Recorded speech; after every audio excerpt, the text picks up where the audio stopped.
السلام عليكم ورحمة الله وبركاته. الحمد لله رب العالمين، الصلاة والسلام على رسول الأمين وعلى آله وصحبه أجمعين. إن أريد إلا الإصلاح ما استطعت وما توفيقي إلا بالله عليه توكلت وإليه أنيب. رب اشرح لي صدري ويسر لي أمري واحلل عقدة من لساني يفقهوا قولي. സൂറ ആലു ഇമ്രാൻ പുതിയ ഒരു ഘട്ടത്തിലേക്ക് പ്രവേശിക്കുകയാണ്. 121 മുതൽ അവസാനം വരെ ഇനി ഇതുമായി ബന്ധപ്പെട്ട കുറേയേറെ കാര്യങ്ങളാണ് പറയുക.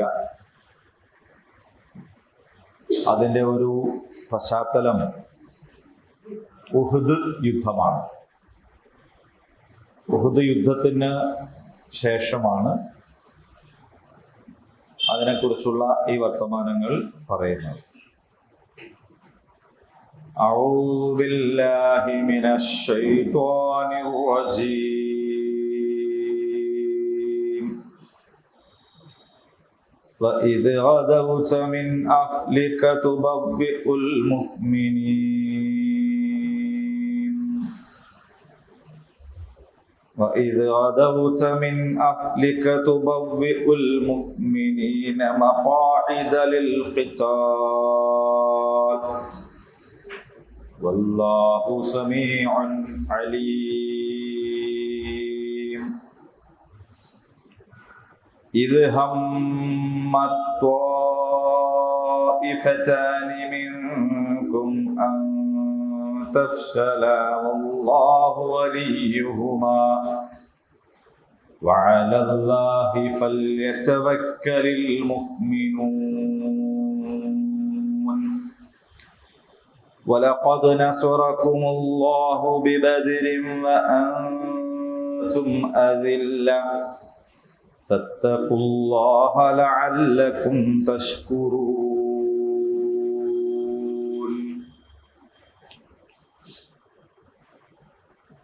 121, 122, 123.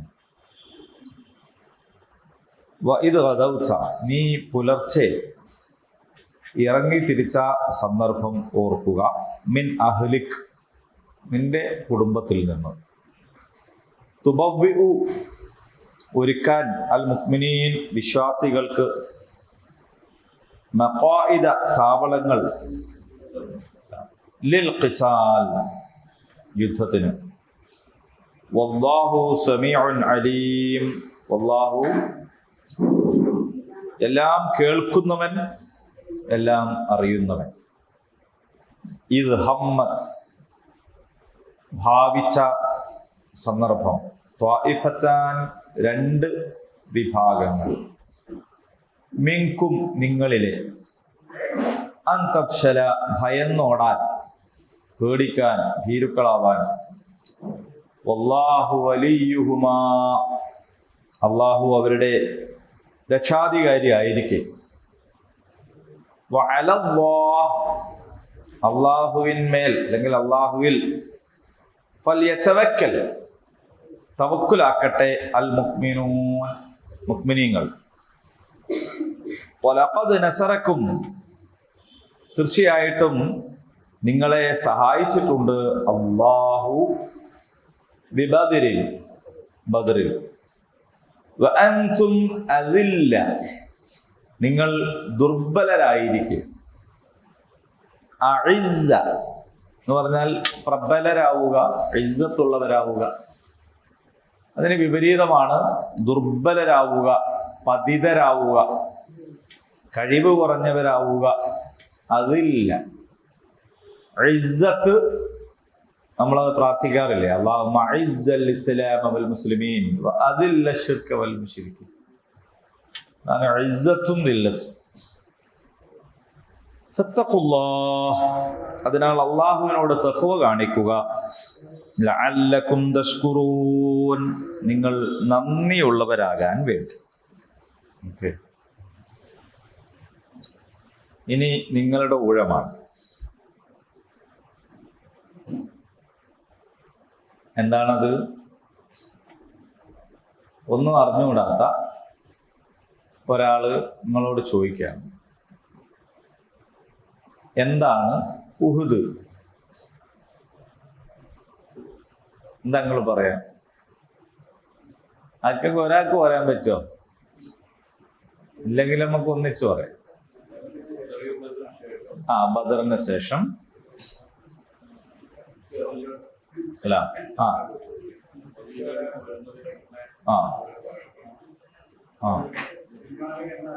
അല്ല, ഒരാൾ പറയുന്നുണ്ട്.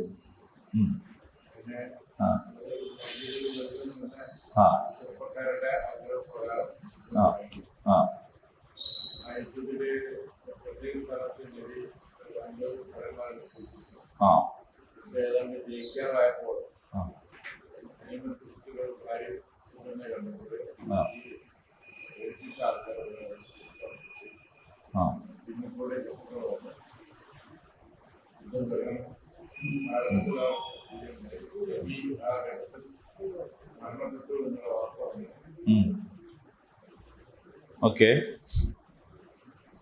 എന്തൊക്കെയാ പറഞ്ഞത്? ബദറിന് ശേഷം മദീനയിലേക്ക് ആക്രമിക്കാൻ വേണ്ടി ശത്രുക്കൾ വരുമ്പോൾ അതിനെ പ്രതിരോധിക്കാൻ വേണ്ടി നബിയും സഹാബത്തും മദീനയുടെ പുറത്തേക്ക് പോയി അവിടെ നിലയുറപ്പിച്ചു. അങ്ങനെ പോകാൻ ഒരു കാരണം യുവാക്കളുടെ അഭിപ്രായം പരിഗണിച്ചുകൊണ്ടായിരുന്നു. അങ്ങനെ യുദ്ധം ആരംഭിച്ചു. ഏതാണ്ട് ജയിക്കാനായപ്പോൾ അത് മലയുടെ മുകളിൽ ഡ്യൂട്ടി ഏൽപ്പിച്ചിരുന്ന ആളുകൾ ഈ ഗനീമത്ത് സ്വത്തൊക്കെ വാരിക്കൂട്ടുന്നത് കണ്ടപ്പോൾ ഇറങ്ങി താഴോട്ട് പോന്നു. അങ്ങനെ എന്തായി? അപ്പോ അതോടുകൂടിയിട്ട് യുദ്ധം വലിയ തിരിച്ചടി നേരിട്ടു. ഇത്രയല്ലേ നിങ്ങൾ പറഞ്ഞേ?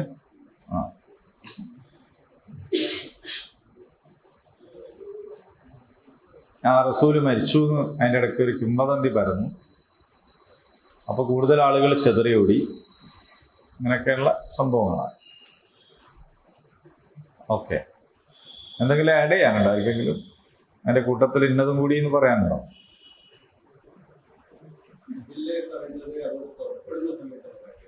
എങ്ങോട്ട് പുറപ്പെടുന്ന?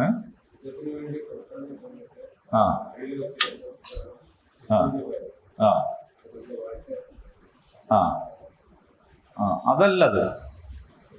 ആ പിന്തിരിഞ്ഞു പോണ ആ സംഭവത്തെ കുറിച്ചല്ല ഈ പറയുന്നത്. രണ്ട് വിഭാഗം എന്ന് പറയുന്നത് വേറെയാണ്. അത് നമുക്ക് പറയാം.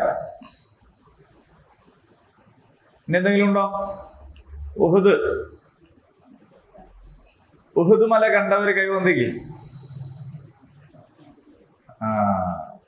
പകുതിയെ കണ്ടുള്ളൂ. ശരി. അല്ല, ഞാൻ ഒരു ലേശ കണ്ടുള്ളൂ എന്നുള്ള എനിക്ക്.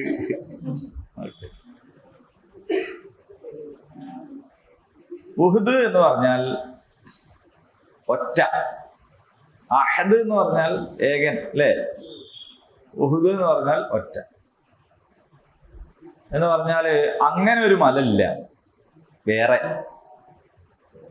ഉഹുദ് മല ഇല്ല എന്നല്ല, ഉഹുദ് മല പോലെ വേറല്ല. കാരണം ഒരു 8 കിലോമീറ്റർ ദൂരം നീളത്തിൽ കിടക്കുന്ന ഒറ്റ മലയാണ്. മലനിരകൾ ധാരാളം ഉണ്ടാവും.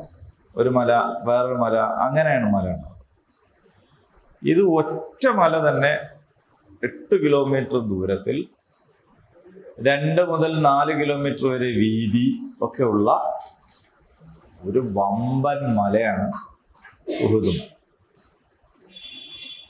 മദീനയിൽ നിന്ന് ഇപ്പൊ പറയുമ്പോ മദീനയുടെ ഭാഗമാണ് ഇപ്പൊ ഇതൊക്കെ. മദീനയിൽ നിന്നൊരു 4-5 കിലോമീറ്റർ ആണ് അങ്ങോട്ട് ദൂരം ഉള്ളത്. ഇന്നിപ്പോ അതെല്ലാം എന്തായിരിക്കുന്നത്? ടൗണിന്റെ ഭാഗമായി മാറി. അതിൻ്റെ ഒരു തല, യുദ്ധം നടന്ന സ്ഥലമൊക്കെ. മറ്റേ തല ആ പറഞ്ഞ പോലെ 8 കിലോമീറ്റർ അപ്പുറത്തായിരിക്കും. അപ്പോ ബദർ യുദ്ധം നടന്നത് ഏത് മാസത്തിലാണ്? റമദാനിലാണ്. ദിവസം ഏതാ? എല്ലാവർക്കും ഓർമ്മ ഉണ്ടാവും. എന്താ കാരണം? ബദരീങ്ങളാണ്ട് കഴിച്ചിട്ട്. അതേ സമയത്ത് ഉഹുദ് എപ്പോഴാണ് നടന്നതെന്ന് ചോദിച്ചു നോക്കിയാല്, കാരണം അന്ന് ആരും എന്ത് ചെയ്യുന്നില്ല. ആയിക്കോട്ടെ, ആണ്ട് കഴിക്കാണ്ട് തന്നെ ഓർമ്മ ഉണ്ടാവണം എന്ന് പറയണവരാണല്ലോ നിങ്ങള്.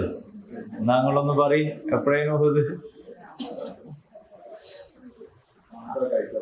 ആണ്ട് കഴിക്കാതെ തന്നെ ഓർമ്മ ഉണ്ടാവണം എന്ന് പറയുന്നവർക്ക് എന്തായാലും ഇത് ഓർമ്മിക്കേണ്ടതാണ്. കാരണം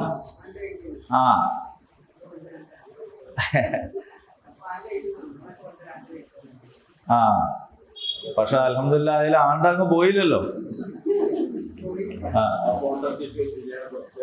തീർച്ചയായിട്ടും. അല്ലെങ്കിൽ എന്തെങ്കിലുമൊക്കെ ഉണ്ടാകുമ്പോഴാണല്ലോ ഇത് ഹരമുള്ളത് അല്ലേ. അപ്പൊ ഇത് പഠിച്ചു വെക്കണം. ഉഹുദ് നടന്നത് ഷവ്വാലിലാണ്. ഷവ്വാൽ മാസം, റമദാൻ കഴിഞ്ഞിട്ട് തൊട്ടടുത്ത മാസമാണ് ഷവ്വാൽ മാസം. പക്ഷേ ബദർ കഴിഞ്ഞ അടുത്ത മാസമല്ല ഉഹുദ് ഉണ്ടാകുന്നത്, അടുത്ത വർഷമാണ്. ഒരു വർഷം. ഇപ്പൊ ഷവ്വാൽ 7 എന്നാണ് ഒരു അഭിപ്രായം. അപ്പോൾ ക്രിസ്തു വർഷം 625 മാർച്ച് മാസം ആണ് ഉഹുദ് യുദ്ധം നടന്നത്. അത് 23-നാണെന്നും 19-നാണെന്നൊക്കെ അഭിപ്രായം.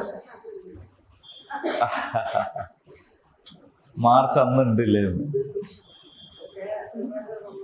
അപ്പൊ ഈ ക്രിസ്തു വർഷം എന്ന് പറയുന്നത് എന്തിനാ ടീച്ചറെ? അത് അന്ന് ഉണ്ടായിട്ടല്ലേ. ക്രിസ്തുവിന് ശേഷം 625 എന്ന് പറയുമ്പോ ഈ ജനുവരി ഉണ്ടായിട്ട് എത്ര കൊല്ലായി? അത്ര കൊല്ലായില്ലേ. അപ്പൊ ഏതായാലും അതാണ് അതിന്റെ ഒരു തീയതി. ഇത് എന്തിനെങ്ങനെ പറഞ്ഞെന്ന് വെച്ചാല്, ഇത് തീയതിയും ദിവസവും ഒക്കെ ഉള്ള ഒരു ചരിത്ര സംഭവമാണ്, അല്ലാതെ ആരുടെയോ ഭാവനയിൽ എഴുതി ചേർത്ത എന്തോ ഒരു സംഗതിയല്ല. ഇത് ചരിത്രത്തിൽ കഴിഞ്ഞു പോയ കൃത്യമായ തീയതിയും ദിവസവും ഒക്കെയുള്ള ഒരു സംഭവമാണ് എന്ന് മനസ്സിലാക്കാൻ വേണ്ടിയിട്ട്. അതാണ് അതിന്റെ പ്രത്യേകത. അല്ലാതെ ശവ്വാൽ മാസത്തിന് ഇനി ഉഹുദിന്റെ മാസം എന്ന് പറഞ്ഞ എന്തെങ്കിലും വേറെന്തോ ഒരു സംഗതി ഉള്ളത് കൊണ്ടല്ല. അപ്പൊ ബദർ യുദ്ധത്തിൽ ഖുറൈശികളായ മുശ്രിക്കുകളായ ആളുകൾ തോറ്റു. തോൽക്കും എന്നവർ വിചാരിച്ചതല്ല. വിചാരിക്കാതെ തോറ്റാല് അതിന്റെ ആഘാതം വർദ്ധിക്കും. അല്ല മാഷെ? ചിലര് ഞങ്ങള് തോറ്റത് സമ്മതിക്കൂല.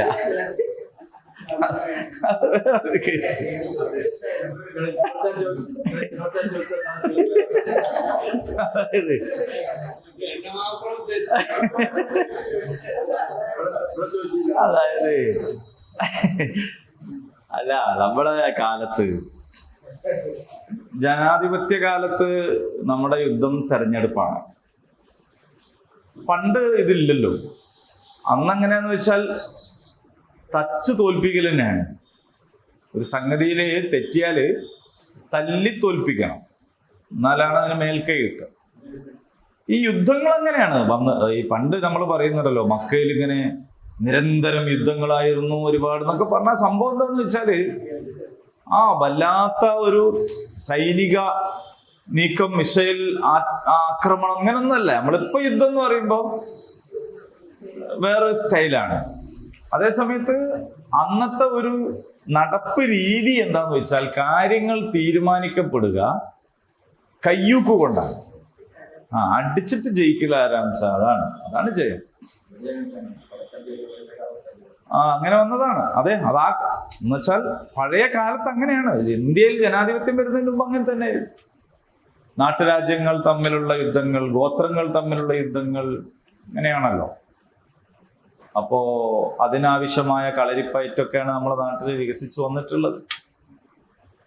അപ്പോൾ അതുകൊണ്ട് എന്താന്ന് വെച്ചാൽ അടിച്ചു തോൽപ്പിക്കുക, അടവുകൾ പയറ്റുക, തന്ത്രങ്ങൾ മെനയുക. പക്ഷെ അതിലും ഉണ്ട് ചില നീതിയൊക്കെ. അതാണ് യുദ്ധനീതി എന്നൊക്കെ പറയും. ഇപ്പൊ നബിനെ കൊല്ലാൻ വീട് വളഞ്ഞിട്ട് ഓല് വീട്ടിന്റെ അകത്ത് കയറിയില്ലല്ലോ. നിങ്ങൾ ആലോചിച്ച് നോക്കൂ, നബിനെ കൊല്ലാൻ വേണ്ടി അവര് വീട് വളഞ്ഞു നിൽക്കുകയാണ്. വീട്ടിന്റെ അകത്ത് കയറിയില്ല. ഇന്നാണെങ്കിൽ ആരെങ്കിലും ഇങ്ങനെ വളഞ്ഞു നിൽക്കുവോ? അപ്പോ ജാഹിലിയത്തിലും എന്തുണ്ടായിരുന്നു? ചില സംഗതികളൊക്കെ ഉണ്ടായിരുന്നു, ചില മര്യാദകൾ. അതുപോലെ ദൂതന്മാരെ വധിക്കുകയില്ല.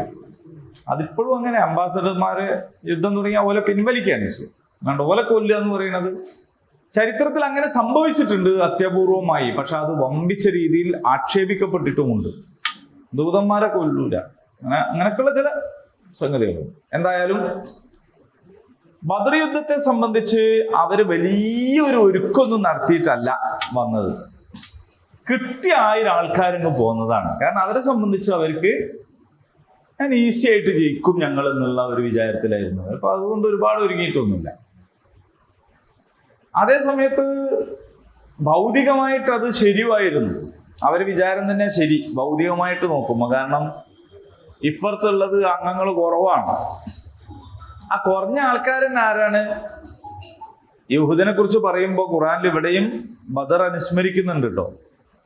ബദറിനെ കുറിച്ചും പറയുന്നു. അപ്പൊ അൻസാറുകളും മുഹാജിറുകളും എന്ന് പറയുമ്പോ, മുഹാജിറുകൾ എന്ന് പറഞ്ഞാൽ മക്ക വിട്ട് മദീനയിലേക്ക് പോയ ഉടനെയുള്ള ആളുകളാണ്. അവിടെ ഒന്നും എന്തായിട്ടില്ല, ഒന്നും സെറ്റിൽ ആയിട്ടില്ല. അതിന്റെ മുമ്പേ 2ാമത്തെ വർഷമാണല്ലോ. അൻസ്വാറുകളാണെങ്കിലോ അവർ നബിയെ ആകെ എത്ര കണ്ടിട്ടുള്ളൂ? 1.5 കൊല്ലം 2 കൊല്ലം കണ്ട് കൂടെ ഉള്ളൂ. അപ്പൊ അതുകൊണ്ട് അങ്ങനെ ഒരു സംഭവം. എന്നിട്ട് ഈ 2 കൂട്ടരും കൂടിയാണ് വരുന്നത്. 313 എന്നൊക്കെ എങ്ങനെയാണ് നമ്മൾ പറയുന്നത്. നബി സല്ലല്ലാഹു അലൈഹി വസല്ലം മദീനയുടെ കാവലിന് നിർത്തിയ ചിലരുണ്ടായിരുന്നു. അവരൊഴികെ ബാക്കി ആരോഗ്യമുള്ള മുഴുവൻ ആൾക്കാരും വന്നിട്ടായത് ആണ് അത്രേ. പെണ്ണുങ്ങളും കുട്ടികളും എല്ലാവരും കൂടി 1500 ആളെ ആകെ മദീനയിൽ മുസ്ലിങ്ങളായിട്ടുള്ളൂ. അതിൽ യുദ്ധം ചെയ്യാൻ ആവതുള്ളവരും അതിനു വേണ്ടിയിട്ട് നിയോഗിക്കപ്പെട്ട ആൾക്കാർ എന്നുള്ള ആൾക്ക് 313 ആളുകൾ. ബാക്കിയുള്ള ആൾക്കാർ ഒന്നുകിൽ ആവതില്ലാത്തവരാണ്, അല്ലെങ്കിൽ വേറെ എന്തെങ്കിലും കാവൽ ഡ്യൂട്ടിയൊക്കെ ഏൽപ്പിക്കപ്പെട്ടവരാണ്. ഇപ്പുറത്ത് ഉഹുദ് പറയാൻ ബദറാണ് ഖുർആൻ ആയത്ത് ഓതിയത്. ഉറങ്ങിപ്പോയോ? വലഖദ് നസറകുമുല്ലാഹു ബിബദരിൻ വഅൻതും അദില്ല. ഖുർആനാണത്. ആള് നേരത്തെ വന്നല്ലോ എന്നുള്ള ഹാങ് ഓവറിൽ ഇരിക്കുകയാണ്.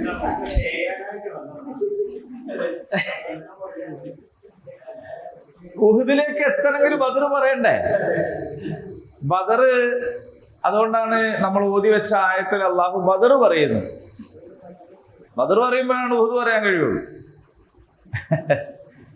അപ്പൊ ഈ 313 ആളുകളും 1000 ആളുകളും തമ്മിലുള്ള വ്യത്യാസം കൊണ്ടും പിന്നെ ആയുധബലം കുറവാണ് എന്നുള്ളത് കൊണ്ടും ഒക്കെ അവർ ഈസി ആയിട്ട് ജയിക്കാം എന്ന് വിചാരിച്ചു വന്നെങ്കിലും ഇവരുടെ ആദർശത്തിന്റെ കരുത്തുകൊണ്ട്, അള്ളാഹുവിന്റെ സഹായം കൊണ്ട് ബദറിൽ ആര് വിജയിച്ചു?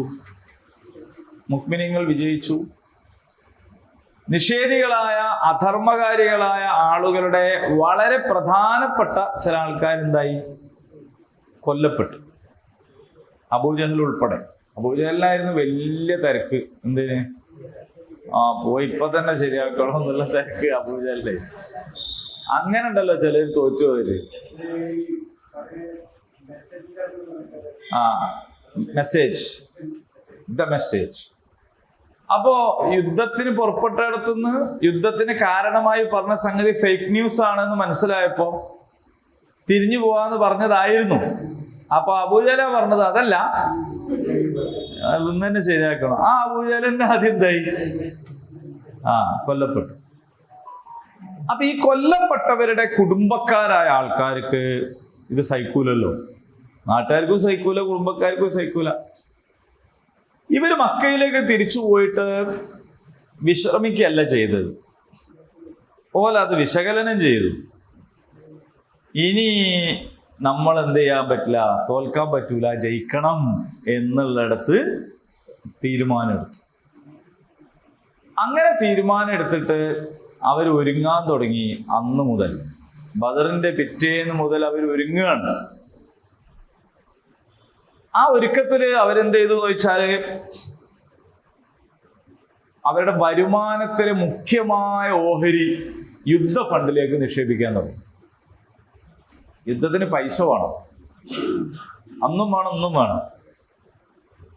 അങ്ങനെ പണം നിക്ഷേപിക്കാൻ തുടങ്ങി. നേർച്ചകളൊക്കെ ഉണ്ടായി. മനസ്സിലായോ? അന്ന് നേർച്ച നേർന്നിട്ടും ചില സൂക്കേടൊക്കെ മാറിയിട്ടുണ്ടാവും. അങ്ങനെ മാറും ചില സൂക്കേട്. പണ്ടൊക്കെ ഈ കോഴിമുട്ടൊക്കെ കൊടുത്തേക്കും. പള്ളിയിൽ ചിലപ്പോൾ എത്തൂല, അത് ഓംലേറ്റ് അടിച്ചു പോയിണ്ടാവും ഈ വാങ്ങി കൊണ്ടുപോയ ചങ്ങായി. അങ്ങനെ ഓംലേറ്റ് അടിച്ച ആള് എന്നോട് നേരിട്ട് പറഞ്ഞിട്ടുണ്ട്, ഞാനിങ്ങനെ തറവാട്ടിൽ നിന്നും ഇങ്ങനെ കോഴിമുട്ട തന്നിട്ട് ഞാൻ എന്ത് ചെയ്യും, അത് അന്ന് ഇങ്ങനെ കോഴിമുട്ടൊന്നും അങ്ങനെ ധാരാളമായിട്ട് കിട്ടൂല. ഇന്നിപ്പോ സംഗതി 8 ഉറുപ്പ്യ ഉണ്ടെങ്കിലും വേണ്ടിയത്ര കിട്ടുമല്ലോ.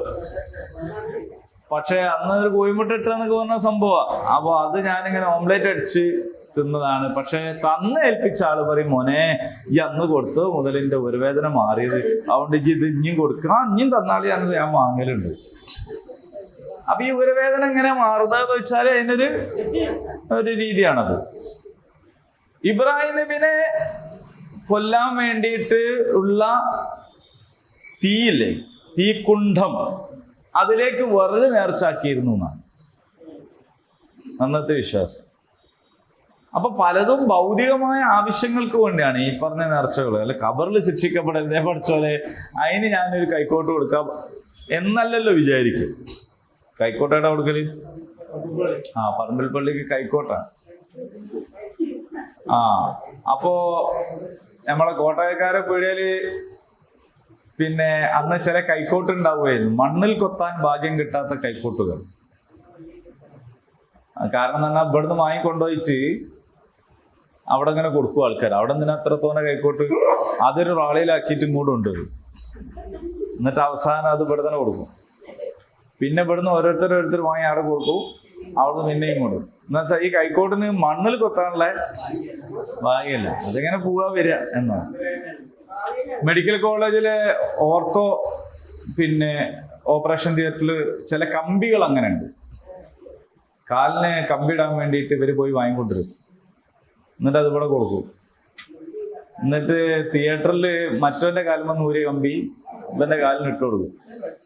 എന്നിട്ട് ആ കമ്പി പിന്നെയും മെഡിക്കൽ ഷോപ്പിലെത്തും.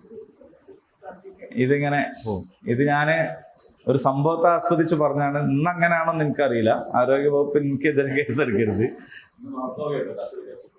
അന്ന് കത്രി വെച്ച് മറന്നു പോക്കെ ചെയ്യലുള്ളൂ. അപ്പൊ ഏതായാലും ഇങ്ങനെയുള്ള ചില സംഭവങ്ങൾ ദുനിയാവിൽ നടക്കുമല്ലോ. ഇപ്പൊ നേർച്ച നേർന്നിരുന്നു, ഓഫറുകൾ ചെയ്തിരുന്നു. എന്തിന്? നബിയെയും കൂട്ടരെയും തോൽപ്പിക്കാനുള്ള യുദ്ധ ഫണ്ടിലേക്ക്. അങ്ങനെ 3000 ആളുകളല്ല 3000 പരിശീലനം സിദ്ധിച്ച ആളുകളാണ് മദീനയെ തകർക്കാൻ വേണ്ടി കൃത്യം ഒരു കൊല്ലം, അതായത് ഹിജ്റ 2-ാം വർഷം റമദാൻ 17 ബദർ കഴിഞ്ഞിട്ട് ഹിജ്റ 3-ാം വർഷം ശവ്വാൽ 7 അവരെത്തി. അബ്ബാസ് റളിയല്ലാഹു അൻഹു അന്ന് മക്കത്തുണ്ട്, എന്തോ ആവശ്യത്തിന് പോയതാ. അപ്പൊ ഈ വിവരം ഇവരിങ്ങനെ ഒരുങ്ങുന്നതും പോകണമൊക്കെ അറിഞ്ഞപ്പോ അദ്ദേഹം മദീനയിലേക്ക് ഒരു മെസ്സേജ് അയച്ചു. വാട്സപ്പ് ഒന്നുമില്ല, എങ്ങനെ അയച്ചതെന്നുള്ളത് അന്നത്തെ ഒരു രീതി ഉണ്ട്. അതിനൊക്കെ എനിക്കിങ്ങനെ തോന്നില്ല, എന്നാ ഓൽക്ക് തന്നെ പോയി പറഞ്ഞാൽ പോരെ ഇത്. കാരണം വേറെ ആളെ പറഞ്ഞേക്കുകയാണെങ്കിൽ ഓൽക്ക് വേറെ പണി ഉണ്ടാവും. അതാണ് അതിന്റെ കാര്യം. അപ്പൊ ഒരു മെസ്സഞ്ചർ പോയി ഇങ്ങനെ വിവരമൊക്കെ പറഞ്ഞു. അപ്പൊ ആ വിവരം അവിടെ കിട്ടി സ്വകാര്യമായി, അങ്ങനെ സംഭവമുണ്ട്. അപ്പൊ ഏകദേശം ഇതിന്റെ ഒരു പിന്നെ കനം എത്രയാണ് ഒരു ടീമിന്റെ, ഇതൊക്കെ അങ്ങനെയാണ് പറയാം. ആ വിവരമൊക്കെ അറിയും. വിവരങ്ങൾ, ഈ കമ്മ്യൂണിക്കേഷൻസ് യഥാർത്ഥത്തിൽ ഇന്നത്തെ ഉപകരണങ്ങൾ അന്നില്ലെങ്കിലും വിവര കൈമാറ്റം നടന്നിട്ടുണ്ട്, അന്നത്തേതായ ഒരു രീതിയിൽ നടന്നിട്ടുണ്ട്. പിന്നെ ഈ അക്കങ്ങളും ഇതൊക്കെ നമ്മൾക്കുള്ളതിനേക്കാൾ വലിയ ഓർമ്മയും അവർക്ക് ഉണ്ട്. അറബികൾക്ക് പ്രത്യേകിച്ച് ഓർമ്മശക്തി കൂടുതലുണ്ട്. പിന്നെ പഴയ കാലത്ത് എന്തായാലും ഉണ്ട്. നമുക്കൊക്കെ ഒരുപാട് ഫോൺ നമ്പർ കാണാതെ അറിയായിരുന്നു, ഇന്നൊറ്റ ഫോൺ നമ്പർ അറിയില്ല. അതിൻ്റെ ഒരു കാര്യം, നമുക്കതിൻ്റെ ആവശ്യം വരുന്നില്ല. മണ്ണിലും കല്ലിലും ഒക്കെ ചവിട്ടി നടക്കാൻ നമുക്ക് കഴിയായിരുന്നു, ഇപ്പൊ മുറ്റത്തിറങ്ങാൻ കഴിയില്ല. അപ്പൊ എന്താ കാര്യം എന്ന് വെച്ചാൽ നമുക്ക് അതിനുള്ള സംവിധാനം വന്നപ്പോൾ മറ്റേത് വിട്ടുപോയി. അപ്പോ ഏകദേശം ഈ കാര്യങ്ങളൊക്കെ വെച്ചുകൊണ്ട് അറിയിച്ചു. ഇപ്പം മദീനയിൽ ഒരു ചർച്ച, ആ ചർച്ചയെക്കുറിച്ച് വ്യത്യസ്തമായ രേഖപ്പെടുത്തലുകൾ കാണുന്നുണ്ട്. ചർച്ച എന്താന്ന് ചോദിച്ചാൽ, ഇങ്ങനെ മദീനയിലേക്ക് വരുന്നുണ്ട്, നമ്മൾ ഇവിടെ നിന്നാ മതിയോ, നമ്മൾ അങ്ങോട്ട് പോകണോ? അങ്ങോട്ട് പോകാൻ പറഞ്ഞാൽ മക്ക വരെ പോകാനല്ല, മദീനയിലേക്ക് പ്രവേശിക്കുന്നതിന് മുമ്പേ പുറത്തു വെച്ച് അവർ കൈകാര്യം ചെയ്യണോ വേണ്ടേ? അപ്പൊ ആ ചർച്ചയെക്കുറിച്ച് വ്യത്യസ്ത സംഗതികളുണ്ട്. പിന്നെ നബി സല്ലല്ലാഹു അലൈഹി വസല്ലം തന്നെയും അവിടെ നിൽക്കാന്നായിരുന്നു അഭിപ്രായം. അതേപോലെ തന്നെ നല്ല പരിചയസമ്പന്നരായ മുതിർന്ന സ്വഹാബികൾക്കും അങ്ങനെ ഒരു അഭിപ്രായം ഉണ്ടായിരുന്നു. നിങ്ങൾ റളിയല്ലാഹു പറയണ്ട, അബ്ദുല്ലാഹിബിന് ഉബയ്യിബിന് സുലൂലിനും അങ്ങനെ ഒരു അഭിപ്രായം ഉണ്ട്. കേട്ടാ റളിയല്ലാഹു പറയാൻ തോന്നുന്ന പേരാണ്, പക്ഷെ മുനാഫിക്കിന്റെ നേതാവാണ്. അപ്പൊ അയാൾക്കും ഒരു അഭിപ്രായമുള്ള എന്താന്ന് വെച്ചാൽ അവിടെ തന്നെ നിൽക്കാന്നായിരുന്നു. അപ്പൊ അതിനെക്കുറിച്ച് വേറെ അഭിപ്രായം, ഈ ചർച്ച നബി എടുത്തിട്ടത് തന്നെ ആളുകളുടെ ഒരു അഭിപ്രായം അറിയാൻ വേണ്ടിയിട്ടായിരുന്നു. ആ അഭിപ്രായം അറിയുന്നതിലൂടെ റസൂല് വേറെ ചില ഉദ്ദേശം ഉണ്ടായിരുന്നു, ആളുകളെ മനസ്സിലാക്കാനും ശ്രമിക്കും, അങ്ങനെയും പറയുന്നുണ്ട്. ഇനി അതല്ല, നബിക്ക് തന്നെ അങ്ങനെ അഭിപ്രായം ഉണ്ടെന്ന് പറയുന്നത്. എന്തായാലും ആ ചർച്ച നടന്നു. ബദറിലൊന്നും പങ്കെടുക്കാൻ അവസരം കിട്ടിയിട്ടില്ലാത്ത പുതിയ ആൾക്കാരുണ്ട്. അവര് പക്ഷെ പറഞ്ഞു, നമ്മളിങ്ങനെ ഇവിടെ നിന്നാ പറ്റൂല, നമുക്ക് അങ്ങോട്ട് പോണം. അവരിങ്ങനെ നമ്മൾ ആക്രമിക്കുന്നത് നിന്ന് കൊടുക്കുക ശരിയല്ലല്ലോ, അങ്ങോട്ട് പോകണം. പിന്നെ മാത്രമല്ല, അവർ മദീനയിലേക്ക് ഇരച്ചു കയറി ആക്രമിച്ചു കഴിഞ്ഞാൽ ഇവിടെ പല സംഭവങ്ങളും ഉണ്ടാവും. അപ്പൊ അതുകൊണ്ട് അങ്ങോട്ട് പോകാൻ അവർ അഭിപ്രായപ്പെട്ടു. റസൂൽ അതിനോട് സമ്മതിച്ചു എന്നാണ്. അങ്ങനെ ഏതാണ്ട് 1000 ആളുകളാണ് നബി സല്ലല്ലാഹു അലൈഹി വസല്ലമയുടെ കൂടെ ഉഹുദിലേക്ക് പോകാൻ ഉള്ളത്. ഉഹുദ് ഞാൻ പറഞ്ഞു 4-5 കിലോമീറ്റർ മാത്രം ദൂരമുള്ള ഒരു സ്ഥലമാണ്. അപ്പൊ 1000 ആൾക്കാർ ഉള്ള ആയുധങ്ങളും സംഗതികളും ഒക്കെ ആയിട്ട് ഒരുങ്ങി തയ്യാറായി പോവാണ്. അങ്ങനെ പോകുമ്പോ കുറച്ച് അങ്ങോട്ട് മുന്നോട്ടെത്തിയപ്പോ വേറെ കുറച്ച് ടീമുണ്ട് ഇങ്ങനെ വരുന്നു. അതാരാപ്പത്? നിങ്ങളാരാ? നമ്മളും യുദ്ധത്തിന് നമ്മളുണ്ട്, നിങ്ങളാരാ? അപ്പോ യഹൂദികളാണ്, ഞങ്ങളും വരാം എന്ന് പറഞ്ഞിട്ട് നബി സല്ലല്ലാഹു അലൈഹി വസല്ലമക്ക് ഇത് വേഗം തിരിയല്ലോ, എന്തായിരിക്കും പരിപാടി. റസൂൽ പറഞ്ഞു, നിങ്ങൾ വേണ്ട, അങ്ങനെ എല്ലാരെയും മുന്നണിയിൽ എടുക്കൂല, നമ്മൾ വരണ്ട. നിഷേധികളോടുള്ള യുദ്ധം, അതിന് നിഷേധികൾ വേണ്ട, നിങ്ങൾ വരണ്ട. പോല് പോയി. അബ്ദുല്ലാഹിബിൻ ഉബയ്യ് ആദ്യമേ പറയുന്നുണ്ട്, ഈ കുട്ടികളെ വർത്താനം കേട്ടിട്ട് മുഹമ്മദ് നമ്മളെ കൊലക്ക് കൊടുക്കാൻ കൊണ്ടുപോവാണ്. നമ്മളെപ്പോലുള്ള മുതിർന്ന ആൾക്കാർ ഇവിടെ ഉണ്ടായിട്ട് ഇവര് പറഞ്ഞ് അത് ആദ്യം പറയുന്നത്. അപ്പൊ ഇവരെ പറഞ്ഞയച്ചോട് കൂടിയിട്ട് അബ്ദുല്ലാഹിബിൻ ഉബയ്യ് കൂടുതൽ പറയാൻ തുടങ്ങി. അത് ശരി, ഒരു കൂട്ടർ സഹായിക്കാൻ വരാൻ നമ്മൾ നോക്കുമ്പോ അതും വേണ്ടെന്നാണ്, അപ്പൊ നമ്മളെ കൊല്ലാൻ തന്നെ കൊണ്ടുപോകണം എന്ന്. അങ്ങനൊക്കെ പറയുമ്പോ നിങ്ങൾക്ക് ആരെങ്കിലും ഓർമ്മ വരുന്നുണ്ടെങ്കിൽ അത് നിങ്ങളെ മാത്രം ഉത്തരവാദിത്തമാണ്, എന്റെ ഉത്തരവാദിത്തമല്ല. അപ്പോ എന്നിട്ട് അബ്ദുല്ലാഹിബിൻ ഉബയ്യ് എന്ത് ചെയ്തു പറയോ, പൈതി വയ്ക്കുന്ന അങ്ങ് പോയി, പിന്തിരിഞ്ഞു പോയി. ഇങ്ങനെ കൊലക്ക് കൊടുക്കാൻ നിന്ന് തരാൻ നമ്മളെ കിട്ടൂല എന്നും പറഞ്ഞിട്ട് കൂടെ 300 ആള് പോയി. 300 ആള് കൂടെ പോയി. കഴിച്ചു ബാക്കി എത്ര ആളുണ്ട്? 700 ആളാണ്. ശരിക്ക് ബദറിൽ 313 ആളെ ഉള്ളായിരുന്നു എന്ന കണക്കിൽ ഉഹുദിൽ ആള് കൂടുതലുണ്ട്. പക്ഷെ ബദറിൽ എതിർഭാഗത്ത് 1000 ആളെ ഉള്ളായിരുന്നു, ഇവിടെ 3000 ആളുണ്ട്. 1000 ആൾക്ക് 313 ആളായിരുന്നു, ഇവിടെ 3000 ആൾക്ക് 700 ആൾ. 1000 1300 പോയി 700 ആൾ. ആഭ്യന്തര വിപണിയിൽ കൂടുമ്പോൾ ആഗോള വിപണിയിൽ എന്തൊരു കണക്കില്ല എന്ന് പറഞ്ഞാൽ ഈ എണ്ണത്തിൽ കൂടുതലുണ്ടെങ്കിലും യഥാർത്ഥത്തിൽ കുറവാണ് ആളുകൾ. കാരണം ആനുപാതികമായിട്ടാണല്ലോ നോക്കുക, ശതമാനത്തിൽ കുറവാണ്. അപ്പോൾ ചിലർ പറഞ്ഞു, അതാണ് നിങ്ങൾ പറഞ്ഞ ആയത്ത്, ഔസ് ഖസ്റജ് ഗോത്രത്തിലെ ചില ആൾക്കാർ പറഞ്ഞു, ഇതിപ്പോ നമ്മൾ പോയാൽ ബുദ്ധിമുട്ട് തന്നെ ആയിരിക്കും കേട്ടോ. അബ്ദുല്ലാഹ് ഇബ്നു ഉബയ്യും പോയി, നമ്മൾ അല്ലെങ്കിൽ തന്നെ കുറച്ച് ആൾക്കാരാണ്, ഇതിപ്പോ സംഗതി ബുദ്ധിമുട്ടാവുമല്ലോ, തോറ്റുപോകൂലേ എന്നൊക്കെ പറഞ്ഞ് പേടി കുടുങ്ങിയവർക്ക് റസൂലുള്ളാഹി സ്വല്ലല്ലാഹു അലൈഹി വസല്ലം പറഞ്ഞു, യുദ്ധത്തിന് ഒരുങ്ങി മുന്നോട്ട് പോയിട്ട് തിരിച്ചുപോക്കില്ല. അള്ളാഹുവിൽ തവക്കുൽ ചെയ്യാ, മുന്നോട്ട് പോവുക. ഇതാണ്. മറ്റേതൊക്കെ എന്താന്ന് വെച്ചാല് ഒരു ദുർബലതയാണ്. നിങ്ങൾ അബ്ദുല്ലാഹ് ഇബ്നു ഉബയ്യിനെ കണ്ടിട്ട് അതിനിറങ്ങി, ആ വാക്കല്ല ഞാൻ പറയണേ, ആശയാണ്. അപ്പൊ ഓലുണ്ടാവും എന്ന് വിചാരിച്ചിട്ടല്ലല്ലോ, അല്ല ഉണ്ടാവും എന്ന് വിചാരിച്ചിട്ടല്ലേ.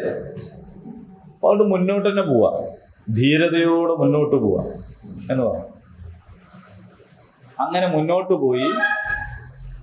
പിറകു വശത്ത് ഉഹുദ് മല വരുന്നത് പോലെ പറഞ്ഞാൽ അണക്കാണ്, മല വരുന്നില്ല, പക്ഷെ ആ ലെവലില് നബിയും സഹാബത്തും അണിഞ്ഞു. എന്നിട്ട് അങ്ങോട്ട് നോക്കിയപ്പോ ഖുറൈശികൾ ഇപ്പൊ ഇങ്ങനെ ആയാലും വരുമല്ലോ, യുദ്ധത്തിന് വരുമല്ലോ. അപ്പൊ അങ്ങനെ വരുമ്പോ ഒരു വഴിയുണ്ട്, ഇപ്പുറത്ത് നോക്കുമ്പോ ഇപ്പുറത്ത് ചെറിയൊരു വഴി വേറെയുണ്ട്. അപ്പൊ അതിന് നടുക്കാണ് മലയുള്ളത്. ഉഹുദ് മല അല്ല, ഉഹുദ് മല പുറകിലാണ്, മുമ്പിലുള്ള മല. ആ മലയുടെ പേരെന്താണ്? ആ മലയുടെ പേരെന്താണ്? ജബൽ ഐൻ എന്നാണ്. ഇന്ന് പറഞ്ഞില്ല കുഴപ്പമില്ല, പരീക്ഷയ്ക്ക് ചോദിക്കുമ്പോൾ പറയണം. ജബൽ ഐൻ എന്നാണ്. ഐൻ എന്ന് പറഞ്ഞാൽ അരുവി. അവിടെ ചെറിയ നീരൊഴുക്കും സംഗതിയൊക്കെ ഉണ്ടായിരുന്നു എന്ന് പറയും. ഇന്നും നമ്മളവിടെ കാണുമ്പോൾ അതിലെന്തോ ഒരു ചാലുള്ള പോലെ തോന്നും, വെള്ളമൊഴുക്കുള്ള പോലെ തോന്നും. ഇപ്പൊ ജബൽ ഐൻ എന്ന് പറയുന്ന ഒരു മലയുണ്ട് അവിടെ. അപ്പോ നബി സല്ലല്ലാഹു അലൈഹി വസല്ലം മൊത്തം വീക്ഷിച്ചിട്ട് എന്ത് പറഞ്ഞു വെച്ചാൽ ഒരു 50 ആളെ വിളിച്ചു. ആകെ എത്ര ആളല്ല? 700. അതിൽ 50 ആളെ വിളിച്ചു. അബ്ദുല്ലാഹി ഇബ്നു ജുബൈർ റളിയല്ലാഹു അൻഹുവിന്റെ നേതൃത്വത്തിലുള്ള ഒരു അമ്പെയ്ത്ത് സംഘം അവരെ വിളിച്ചിട്ട് പറഞ്ഞു, ഈ മലന്റെ മുകളിൽ നിൽക്കണം, ജബൽ ഐന്റെ മുകളിലാണ് നിൽക്കാൻ പറഞ്ഞത്. പറഞ്ഞത് ഞങ്ങൾ ജയിച്ചാലും തോറ്റാലും നിങ്ങൾ അവിടുന്ന് അനുമതി. അപ്പൊ അതൊക്കെ നമുക്ക് ഓർമ്മയുണ്ട്. നിങ്ങൾ ഈ വഴി ശത്രുക്കൾ വരുന്നത് തടയലാണ് നിങ്ങളുടെ ഡ്യൂട്ടി, അത് നിങ്ങൾ സമ്മതിക്കരുത്. പിന്നെ ഇപ്പുറത്തുള്ളവരെ ഞങ്ങൾ കൈകാര്യം ചെയ്യും. അങ്ങനെ ഇനി അഥവാ അവർ ഞങ്ങളെ കീഴ്പ്പെടുത്തി എല്ലാവരെയും കൊന്ന് കഴുകന്മാർ ഈ മയ്യത്ത് കൊത്തി വലിച്ചു കൊണ്ടുപോകുന്നത് കണ്ടാൽ പോലും നിങ്ങൾ എന്ത് ചെയ്യരുത്, ഇറങ്ങി നിങ്ങൾ അടുത്ത് നിൽക്കണം. ശരി, സ്റ്റാർട്ട്. യുദ്ധം തുടങ്ങി. അബൂ സുഫിയാനുണ്ട്, ഖാലിദ് ബിൻ വലീദ് ഉണ്ട്, അവരെ കൂട്ടത്തിൽ പ്രമുഖന്മാരായിട്ടുള്ള ആൾക്കാർ അല്ല, മക്ക ഖുറൈശികളുടെ കൂട്ടത്തിൽ. തിരിച്ച് മുസ്ലിങ്ങളുടെ ഭാഗത്ത് നബി തന്നെ ഉണ്ട്, പിന്നീട് ഹംസ റളിയല്ലാഹു അൻഹു ഉണ്ട്, മിസ്അബ് ബിൻ ഉമൈർ റളിയല്ലാഹു അൻഹു ഉണ്ട്, അലി റളിയല്ലാഹു അൻഹു ഉണ്ട്. അങ്ങനെ പ്രഗത്ഭരായിട്ടുള്ള ആളുകൾ യുദ്ധത്തെ നയിക്കാൻ വേണ്ടിയിട്ടുണ്ട്. റസൂൽ വളരെ കൃത്യമായിട്ട് ഒരു ഭാഗത്തൊരാൾ ഇങ്ങനെയൊക്കെ സെറ്റാക്കി നിർത്തും. ഇന്നത്തെ പോലെ മിസൈൽ അയക്കലല്ലോ, റെഡിയിൽ നിർത്തിയിട്ടാണ് തുടങ്ങുക. അങ്ങനെ യുദ്ധം തുടങ്ങി. നിങ്ങൾ നോക്കണം, 3000 ആളുകളും 700 ആൾക്കാർ. അപാരമായ യുദ്ധതന്ത്രത്തിന്റെ ഭാഗമായിട്ടാണ് ഈ ആദ്യഘട്ടത്തിൽ വിജയമുണ്ടാകുന്നത്. കാരണം ഈ 700-50 ആൾ മലന്റെ ഉള്ളത് കഴിച്ചു ബാക്കി 650 ആൾക്കാരെ കൊണ്ട് വേണം ഈ സംഗതികളൊക്കെ നടത്താൻ. അപ്പൊ അത് വളരെ പ്ലാനിങ്ങോട് കൂടിയിട്ട്, ഉറച്ച മനസ്സോട് കൂടിയിട്ട് അങ്ങനെ നേരിട്ടപ്പോൾ ഖുറൈശികൾ പിന്തിരിഞ്ഞോടി. ഭയങ്കരമായ ഒരു യുദ്ധതന്ത്രത്തിന്റെ ഭാഗമായിട്ടാണ് ഖുറൈശികൾ പിന്തിരിഞ്ഞോടി. ഇപ്പൊ വലിയ വലിയ ടീംസ് ആയതുകൊണ്ട് ജയിച്ചോളണമെന്നൊന്നുമില്ല. ഒരു പിന്തിരിഞ്ഞു. തന്ത്രങ്ങളാണ് യുദ്ധത്തിൽ ഏറ്റവും പ്രധാനം. പിന്തിരിഞ്ഞോടി. പക്ഷെ ആ കൂട്ടത്തില് ഒരു നേതാവായിരുന്ന ഖാലിദ്, അദ്ദേഹം വലിയ യുദ്ധതന്ത്രജ്ഞനാണ്. അദ്ദേഹം ഓടിയെങ്കിലും അങ്ങ് ഓടിപ്പോയില്ല, അപ്പുറത്ത് ലേശം മാറി നിന്നു. കാരണം ഖാലിദ് മൊത്തം വീക്ഷിച്ചപ്പോ അതിൻ്റെ ഒരു കിടപ്പ് മനസ്സിലായിട്ടുണ്ട്. ഈ ജബൽ ഐൻ്റെ മുകളിലുള്ള ആളുകൾ ആണ് പ്രശ്നം. അവരവിടെ നിന്ന് ഇറങ്ങിക്കിട്ടിയാൽ നമുക്ക് അടിക്കാം എന്നുണ്ട്. പക്ഷെ അവരിറങ്ങൂലല്ലോ. പക്ഷെ ഖാലിദ് പ്രതീക്ഷ വിടാതെ ദൂരെ പോയി കുതിരപ്പുറത്ത് തിരിഞ്ഞിങ്ങനെ നോക്കി നിൽക്കുക. അപ്പൊ കൂടെയുള്ള കുതിരപ്പടയാളികളോട് പറഞ്ഞു, നിങ്ങൾ പോവല്ല ഇവിടേക്ക്. അവർ നിന്നു. അങ്ങനെ ഇവിടെ എന്താ സംഭവിച്ചെന്ന് വെച്ചാല് ഖുറൈശികൾ പോയല്ലോ. അത് പോയി. അപ്പൊ യുദ്ധം നമ്മൾ ജയിച്ചു എന്ന നിലക്കാണ്. പോസ്റ്റൽ വോട്ട് ഇനി എണ്ണാൻ ബാക്കി കിടക്കുകയാണ്. അതിനെ പറ്റി ബോധമല്ല. അതിൽ കൃത്രിമം കാട്ടൂ എന്ന് മനസ്സിലാക്കി ആടെ തന്നെ നിൽക്കണ്ടേ. ആടെ തന്നെ നിൽക്കാതെ ഇതുപോലെ ആഹ്ലാദ പ്രകടനം നടത്താൻ തുടങ്ങി. ആഹ്ലാദ പ്രകടനം തുടങ്ങുമ്പോഴത് മറ്റാള് എന്ത് ചെയ്യുന്നുണ്ട്? ഇവരൊന്ന് ഇറങ്ങി കിട്ടിയിട്ട് വേണം മറ്റേതെന്നുള്ള ആൾക്ക് കൃത്രിമത്വം കാണിക്കാൻ നിൽക്കുന്നത്. അപ്പോ ഈ മലന്റെ മുകളില് ഒരു സംഭവം. ഒരു പറഞ്ഞു, ഇനി നമ്മൾ പോവാ. അപ്പൊ നേതാവ് പറഞ്ഞു, അങ്ങനെ പോകാൻ പറ്റൂല, നബി പറഞ്ഞിട്ടുണ്ട് വിവരം കിട്ടാതെ പോരെഴുത്. നിങ്ങളെന്തായി പറയും? അതൊക്കെ തോറ്റാലുള്ള കഥല്ലേ, ഇതിപ്പോ നമ്മൾ ജയിച്ചില്ലേ? അല്ല, അങ്ങനല്ല. നമ്മൾ ഇവിടുന്ന് ഇറങ്ങണമെങ്കിൽ നബിന്റെ അടുത്തും വിവരം കിട്ടണം. അങ്ങനല്ല, നിങ്ങളെന്തായി പറയുന്നത്? നമ്മൾ പറയില്ലേ, നിങ്ങൾക്ക് കാര്യം പറഞ്ഞാൽ മനസ്സിലാവില്ല എന്നായിരിക്കും. ഇതൊക്കെ മാറി, കഥ മാറിയിരിക്കുന്നത്. നിങ്ങളിപ്പോ എവിടെ ഉള്ളത്? അതുകൊണ്ട് നമുക്ക് പോയേ തീരും. ആവുന്നത് പറഞ്ഞു നോക്കി, നിങ്ങൾ പോയരുതേ, അനുസരണക്കേടാണ്, നിങ്ങളും ഉണ്ടാക്കിയത് എന്നും പറഞ്ഞിട്ട് അവര് പോയി. ഇതാര് കണ്ടു? ഖാലിദ് കണ്ടു. Ready, start. ഓരോറ്റ പോക്കാണ്. ഈ പോണ പോക്കിൽ ഉറക്ക ഒച്ച ഉണ്ടാക്കിയിട്ട് മക്കാരെ പോകല്ല, തിരിച്ചു പോവാന്ന് പറഞ്ഞു. അപ്പൊ പിന്തിരിഞ്ഞോടി പോണ ആൾക്കാർ ഇങ്ങോട്ട് തിരിഞ്ഞു നോക്കുമ്പോ എന്താ കണ്ടതെന്ന് വെച്ചാൽ ഖാലിദും സൈന്യവും മുന്നോട്ട് പോകുന്നു, തിരിച്ചു വിളിക്കുന്നു.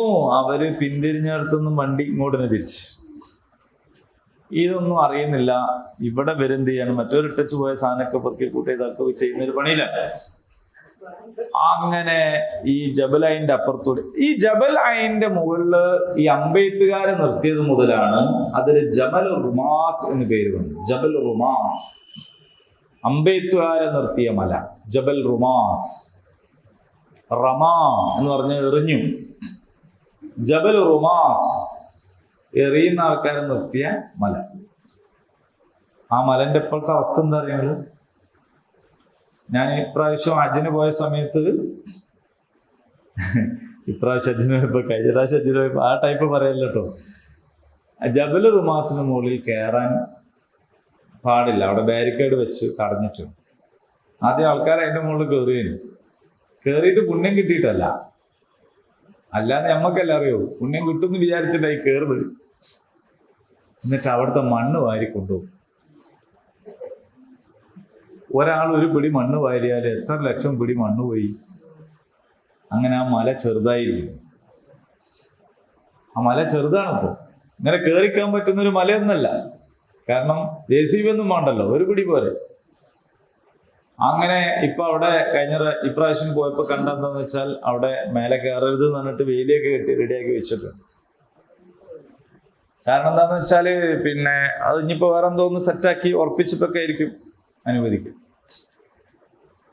അപ്പോ അതിലൂടെ സൈന്യം വന്നു, ഇപ്പുറത്തൂടെ പിന്തിരിഞ്ഞോടിയവർ തിരിച്ചും വന്നു.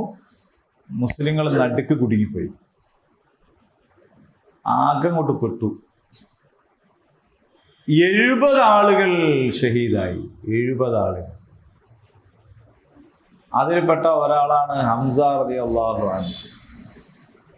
ഹംസ റളിയല്ലാഹു അൻഹുവിനെ വധിക്കാൻ വേണ്ടി വഹ്ശിനെ പ്രത്യേകമായിട്ട് ഹിന്ദ് ചുമതലപ്പെടുത്തിയതാണ്. ഹിന്ദ് എന്ന് പറഞ്ഞാൽ അബൂ സുഫിയാന്റെ ഭാര്യയാണ്. ബിലാൽ റളിയല്ലാഹു അൻഹുവിനെ പോലെ തന്നെയുള്ള ഒരു അടിമയായിരുന്നു വഹ്ശും. ബിലാൽ വഹ്ശിനോട് മുമ്പ് പറഞ്ഞിട്ടുണ്ട്, ഇനി ഇസ്ലാം സ്വീകരിച്ചോ, ഇനി സ്വതന്ത്രനാവും. അന്ന് മൂപ്പര് കേട്ടില്ല. അതേ സമയത്ത് നിന്നെ സ്വതന്ത്രനാക്കാം, സമ്മാനവും തരാന്ന് ഹിന്ദു പറഞ്ഞപ്പോ അതിന് റെഡിയായി. ഒരു കൊല്ലം ഈ ചാട്ടുളി പ്രയോഗം നടത്തി പരിശീലിച്ചു വഹ്ശി. എന്തിനാന്ന് വെച്ചാൽ ഹംസയെ വധിക്കാൻ വേണ്ടി ഒരു മനുഷ്യൻ ഒരു കൊല്ലം ഒരാളെ ടാർഗറ്റ് ചെയ്തിട്ട്, അത് എൻ്റെ ഒരു കൂടുള്ള ഒരു സാധനമാണ്. ശരിക്കും ഈ ഓഫറാണ് കാര്യം. ഒരു കൊല്ലം ഒരു മനുഷ്യന് മാത്രം. അപ്പോ ഹിന്ദു വഹ്ശിനോട് പറയണ്ട, ഇജ്ജ് വേറൊന്നും നോക്കണ്ട, ആരെയും നോക്കണ്ട, എനിക്കൊരൊറ്റ ലക്ഷ്യമുള്ളൂ, ഹംസ. അങ്ങനെ ഇദ്ദേഹം യുദ്ധത്തില് പിന്നെ വേറൊന്നും നോക്കില്ല, അവനാന് പെട്ടുള്ളൂണ്ടോ എന്നുള്ളത് മാത്രമേ നോക്കുന്നുള്ളൂ, വേറെ ആരെയും ഒന്നും ചെയ്യാൻ പോണില്ല. അങ്ങനെ ചതിപ്രയോഗത്തിലൂടെ ചാട്ടുളി എറിഞ്ഞ് ഹംസയെ വധിച്ചു. ആ സംഭവമാണ്. അങ്ങനെ യുദ്ധത്തില് ഏതാണ്ട് പേര് ജയിച്ച പോലെ. ആര്? മുശ്രിക്കുകൾ. മിസ്അബ് ബിൻ ഉമൈർ റളിയല്ലാഹു അൻഹു മദീനയിലേക്ക് ആദ്യമായി വന്ന ഇസ്ലാമിക പ്രബോധകനാണ്. റസൂൽ പറഞ്ഞയച്ചിട്ട് അദ്ദേഹം കൊല്ലപ്പെട്ടു. അങ്ങനെ കുറെ ആളുകൾ കൊല്ലപ്പെട്ടു. 70 ആളുകൾ അവിടെ വെച്ച് ഷഹീദ്. അപ്പൊ ഈ ഹംസ റളിയല്ലാഹു അൻഹുവിനെയാണ് പിന്നീട് വഹ്ശ് എന്ത് ചെയ്യുന്നതെന്ന് വെച്ചാൽ, അങ്ങനെ അറുക്ക മാത്രല്ല, തോലൊക്കെ ഉരിഞ്ഞിട്ട് കൊടുക്കുക എന്ന് പറഞ്ഞ മൊത്തത്തിൽ നെഞ്ചു പിളർത്തി കരളെടുത്ത് പുറത്തു കൊടുത്തു. അപ്പോഴേക്ക് ഹിന്ദു ഇങ്ങനെ വരുന്നുണ്ട്. ഹിന്ദു നമ്മൾ വിചാരിച്ചമായിട്ടുള്ള ആളല്ല കേട്ടോ. അങ്ങനെ കരളെടുത്ത് ചവച്ച് തുപ്പി അവിടെ നൃത്തം വെച്ചു. പിന്നീട് യുദ്ധമൊക്കെ കഴിഞ്ഞിട്ട് നബി സല്ലല്ലാഹു അലൈഹി വസല്ലം ഇങ്ങനെ മൊത്തം ഷഹീദായ ആളുകൾക്കിടയിലൂടെ ഇങ്ങനെ നടക്കുന്നു. അങ്ങനെ പോകുമ്പോ എവിടെ ഹംസ എന്ന് ചോദിക്കുന്നു. അപ്പൊ കാണിച്ചു കൊടുക്കുമ്പോ എന്താ സംഭവം എന്ന് വെച്ചാൽ, ബോഡി മൊത്തം കഷ്ണം മുറിച്ച് ഹിന്ദ് എന്ത് ചെയ്തിരിക്കുന്നു വെച്ചാൽ ചെവി അറുത്തിട്ട് അതാവുദ്ദിൻ ഹംസ ഇങ്ങനെ ഓരോന്നും അങ്ങനെ ചെയ്യരുത്. അങ്ങനെ റസൂൽ അവിടെ മുട്ടുകുത്തി കരഞ്ഞ് എന്നാണ്. റസൂലാണ് ഇതൊക്കെ, ഒരു നഷ്ടമല്ലാന്നും സ്വർഗമുണ്ടെന്നൊക്കെ പഠിപ്പിക്കുന്ന ആളൊക്കെ തന്നെയാണ്. പക്ഷെ അതേ സമയത്ത് അങ്ങനെ ഉണ്ടല്ലോ, മനുഷ്യൻ എന്ന് പറയുന്നൊരു സംഗതി ഇവിടെ ഉണ്ടല്ലോ. അപ്പോ അതിൽ കരയൊക്കെ ചെയ്തിട്ടുണ്ട്. ആ രംഗം വല്ലാത്തൊരു രംഗമായിരുന്നു. അങ്ങനെ വലിയ തകർച്ച നേരിട്ടു. നബിക്ക് തന്നെയും പരിക്ക് പറ്റി, പല്ലുപോയി, അങ്ങനെയൊക്കെ ചെയ്യും. അപ്പോ അവരൊരുക്കിയ ഒരു കള്ളക്കുഴി ഉണ്ടായിരുന്നു. കുഴി കള്ളത്തരം ചെയ്തിട്ടല്ല, കുഴീന്റെ മേലെ ഇതൊക്കെ വെച്ച് ഇങ്ങനെ ഉണ്ടല്ലോ, അതിൽ ചാടിപ്പോയി. എന്നിട്ട് റസൂലുള്ളാഹിക്ക് ബോധം നഷ്ടപ്പെട്ടു പോയി, പല്ല് തെറിച്ചു, ഇങ്ങനെയൊക്കെ സംഭവിച്ചു. അപ്പോൾ നബി ഒറ്റപ്പെട്ടു പോയി, ആരുമില്ല കൂടെ. അപ്പൊ നബിയെ പ്രൊട്ടക്ട് ചെയ്യാൻ ഒറ്റ ആളുള്ളായിരുന്നു. ആരേനും? ഉമ്മു അമ്മാറ എന്ന വെളിപ്പേരുള്ള നുസൈബ എന്ന് പറയുന്ന സ്വഹാബി വനിതയാണ്. ഇവിടെ പേര് നുസൈബ. അവരാണ് ഉണ്ടായിരുന്നത്. അപ്പൊ മുന്നിലും പിന്നിലും ഇടത്തും പറ്റി നബി പറയുന്നുണ്ട്. ഞാൻ ഇങ്ങനെ നോക്കുമ്പോൾ മുന്നിലുണ്ട്, പിന്നിലുണ്ട്, അപ്പുറത്തുണ്ട്, ഇപ്പുറത്തുണ്ട്. ഒരു പാമ്പിച്ച പോരാട്ടം തന്നെ നടത്തിക്കൊണ്ട് അവരവിടെ ഉണ്ടായിരുന്നു എന്നതാണ്. സാധാരണ നിലക്ക് വെള്ളം കൊടുക്കുക, മുറിവ് നാരാക്കുക, അങ്ങനെയുള്ള പണികളൊക്കെയാണ് വനിതകൾ സാധാരണ ചെയ്യാറുള്ളത്. പക്ഷേ അവസരത്തിനൊത്തുയർന്ന് നുസൈബ ബിൻത് കഅബ് റളിയല്ലാഹു അൻഹ ബനു നജ്ജാർ ഗോത്രക്കാരിയായിരുന്നു. അൻസാരി വനിതകളിൽ പ്രമുഖയായിരുന്നു. ഉമ്മു അമ്മാറ യുദ്ധക്കളത്തിൽ എത്തിയത് ഈ നഴ്സിംഗ് പണിക്കാണ്. പക്ഷെ ആ സന്ദർഭത്തിൽ ഇങ്ങനെയാണ്. അപ്പൊ നബി പിന്നീട് പറഞ്ഞിട്ടുണ്ട്, ഉഹുദ് യുദ്ധ ദിവസം ഞാൻ ഇടത്തോട്ടും വലത്തോട്ടും നോക്കിയപ്പോഴൊക്കെ എന്നെ സംരക്ഷിക്കാൻ വേണ്ടി ഉമ്മു അമ്മാറ തീവ്രമായി പോരാടുന്നത് ഞാൻ കണ്ടു എന്ന് പറയുന്നു. നുസൈബ ബിൻത് കഅബ്. നമുക്കിപ്പോഴും തീരുമാനമായില്ല പെണ്ണുങ്ങൾ പുറേന്ന് ഇറങ്ങണോ വേണ്ടേ എന്നത്. പക്ഷേ നബീന്റെ കാലത്ത് സംഭവിച്ചൊരു സംഗതിയാണ്. അങ്ങനെ ഏതായാലും പിന്നീട് ആളുകൾ വന്നു, നബിയുടെ അടുത്ത് എത്തി. നബി സല്ലല്ലാഹു അലൈഹി വസല്ലമയെ പരിക്ക് പറ്റിയ നബിയെ എടുത്ത് ഉഹുദിന്റെ മേലേക്ക് കയറി. അവിടെ ഒരു പൊത്തുണ്ട്, അതൊക്കെ ഇപ്പൊ അവര് അടയാളപ്പെടുത്തി പേരൊക്കെ എഴുതി വെച്ചിട്ടുണ്ട്. ആ പൊത്തിൽ കൊണ്ടുപോയി ഇരുത്തി. അജ്ഞാതമായ ഏതോ ഒരു കാരണത്താൽ എന്ന് ചരിത്രത്തിന്റെ ഭാഷയിൽ പറയാം, ദീനിയായ ഭാഷയിൽ പറഞ്ഞാൽ അള്ളാഹു തോന്നിപ്പിച്ചിട്ട് എന്ന് പറയാം, ഖുറൈശികൾ പിന്തിരിഞ്ഞു വിടും. ശരിക്ക് അവര് ജയിച്ചിട്ട് അവര് ഒന്നുകിൽ നബീനെ കൊല്ലുക, അല്ലെങ്കിൽ ബാക്കിയുള്ളവരെ മൊത്തം കൊന്നു കളയുക, അല്ലെങ്കിൽ ഒരു 4 കിലോമീറ്റർ അപ്പുറത്ത് പോയ മദീന ഉണ്ട്, അവിടെ പോയാൽ ഇവരുടെ സ്ത്രീകളെയും കുട്ടികളെയും ഒക്കെ പിടിച്ചു കൊണ്ടുപോകാം, സ്വത്തുക്കൾ കവർ ചെയ്യാം, മസ്ജിദ് നബവി പൊളിക്കുക, അങ്ങനത്തെ പല പരിപാടികളും ഉണ്ട്. പക്ഷെ അവര് പിരിഞ്ഞു മക്കത്തേക്ക് പോയി. അങ്ങനെ നബി സല്ലല്ലാഹു അലൈഹി വസല്ലം ബോധമൊക്കെ വന്നു. നബി മുറിവൊക്കെ ഉണ്ട്, 12ഓളം ആഴത്തിലുള്ള മുറിവ് പറ്റി നിൽക്കുക. അങ്ങനെ വന്ന് ശുഹദാക്കളെയൊക്കെ അവിടെ ഖബറടക്കി. ഉഹുദിൽ തന്നെയാണ് അവരൊക്കെ ഖബറുള്ളത്. അതൊന്നും അവിടെ ഇങ്ങനെ ഒരു മതിൽ കെട്ടി തിരിച്ചു വെച്ചിട്ടുണ്ട്. ഹംസ റളിയല്ലാഹു അൻഹുവിനെയും അദ്ദേഹത്തിന്റെ പെങ്ങളെ മോനെയും കൂടി ഒരു ഖബറിലാണ് വെച്ചത്.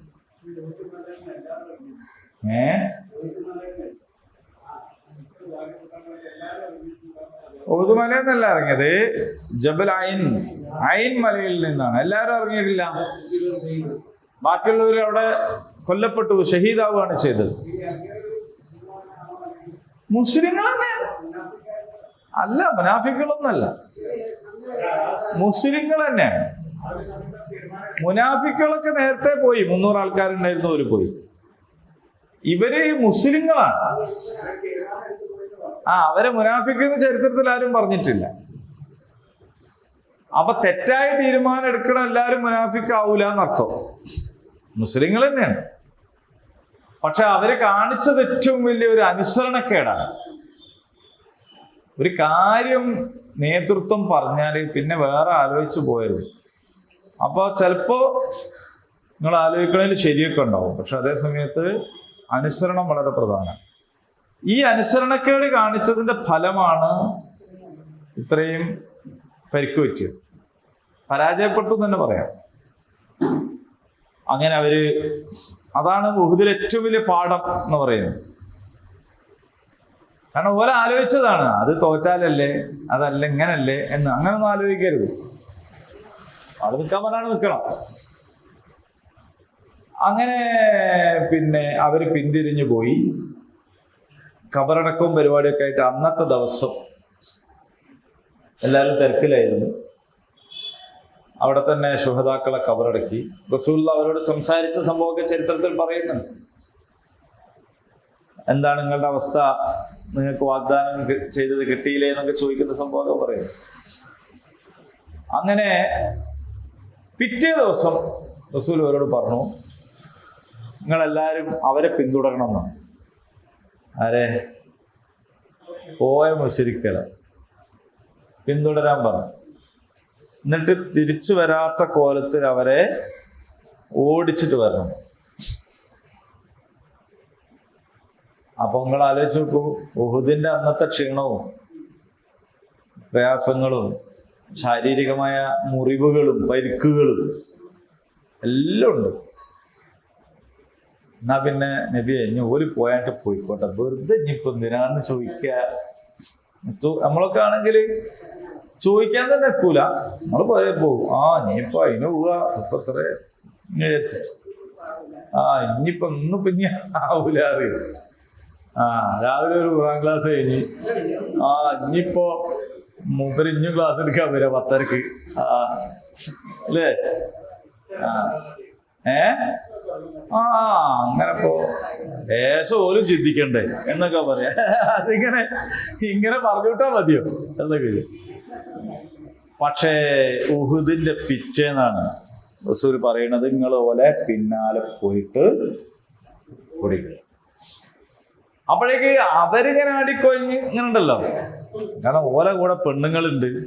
പെണ്ണുങ്ങൾ എന്തിനാ വന്നതെന്ന് വെച്ചാല് ഇവരെ പരമാവധി പ്രചോദിപ്പിക്കാനും ഒക്കെയാണ്. അവര് പെണ്ണുങ്ങൾ വന്നിട്ട് വെറുതെ ഇരിക്കല്ല, ഓരിങ്ങനെ കവിത ചൊല്ലിയിട്ടും ഒക്കെ പ്രചോദിപ്പിക്കും യുദ്ധത്തിന് വേണ്ടി. നിങ്ങൾ പോയല്ലേ, എന്താ പറ്റിയേ, നിങ്ങൾ അങ്ങനല്ല പെണ്ണുങ്ങൾ പറയാ.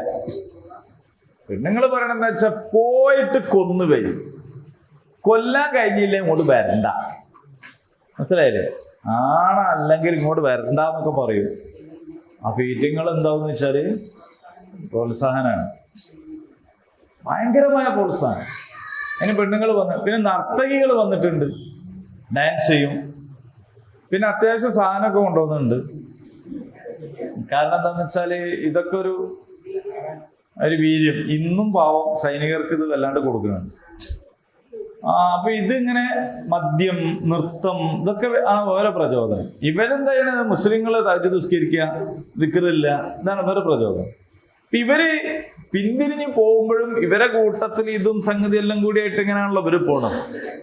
അങ്ങനെ അവര് ഹൈ സ്പീഡിൽ പോണില്ല. പിറ്റേ ദിവസം മുസ്ലിങ്ങള് ഇവരെ പിന്തുടർന്ന് പോവാണ്.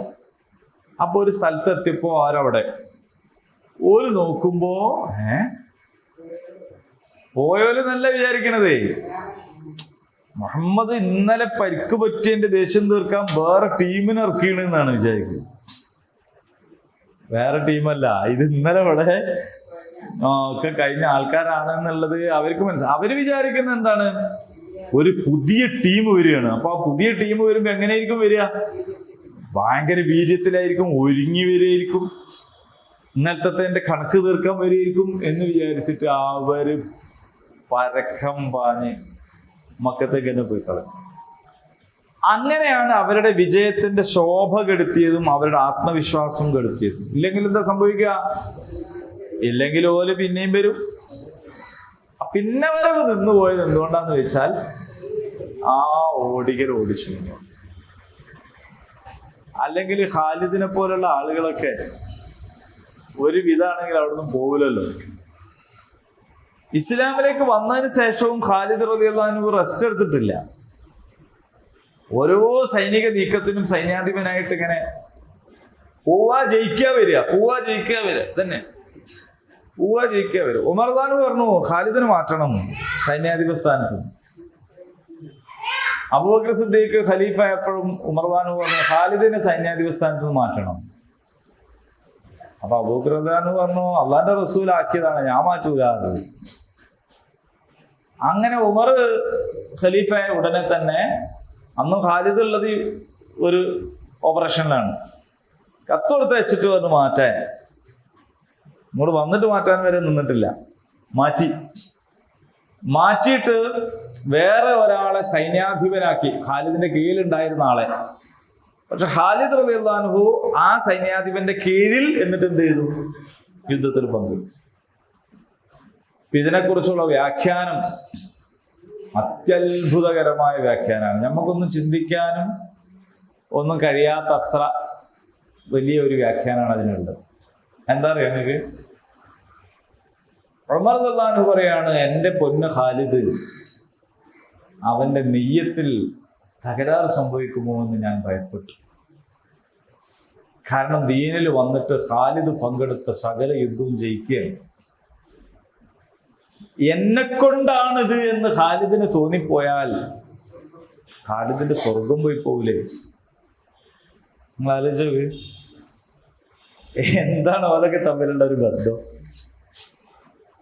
എന്നിട്ട് ഖാലിദ് റളിയല്ലാഹു അൻഹു യുദ്ധത്തിലല്ല മരിക്കുന്നത്. മരിക്കുമ്പോ അദ്ദേഹം പറയുന്നുണ്ട്, എൻ്റെ ശരീരത്തിൽ യുദ്ധത്തിൽ മുറിവേൽക്കാത്തതായ ഒരു സ്ഥലം പോലുമില്ല, എന്നിട്ടും ഇതാ ഒരു ഭീരുവിനെ പോലെ ഞാൻ പായൽ കിടന്നാണല്ലോ മരിക്കുന്നത് എന്ന് പറയുന്നു. എന്ന് പറഞ്ഞാല് യുദ്ധത്തിൽ കൊല്ലപ്പെടാനായിരുന്നു ആഗ്രഹിച്ചിരുന്നത്. അപ്പൊ ഇങ്ങനെയൊക്കെയുള്ള ഒരുപാട് പാഠങ്ങൾ ഉണ്ട് എന്നർത്ഥം.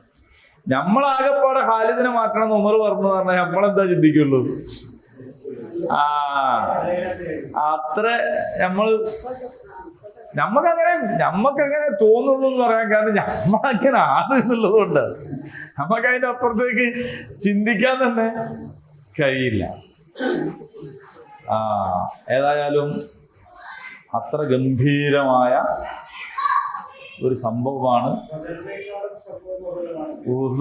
ഭയങ്കര സംഭവമാണ്. ഇതിനോട് അനുബന്ധമായ കുറെ സംഗതികളുണ്ട്. കുറച്ചാണ് നമ്മളിപ്പോ പറഞ്ഞത്. ആ ഉഹുദിന് ശേഷം അതിനെ വിലയിരുത്തി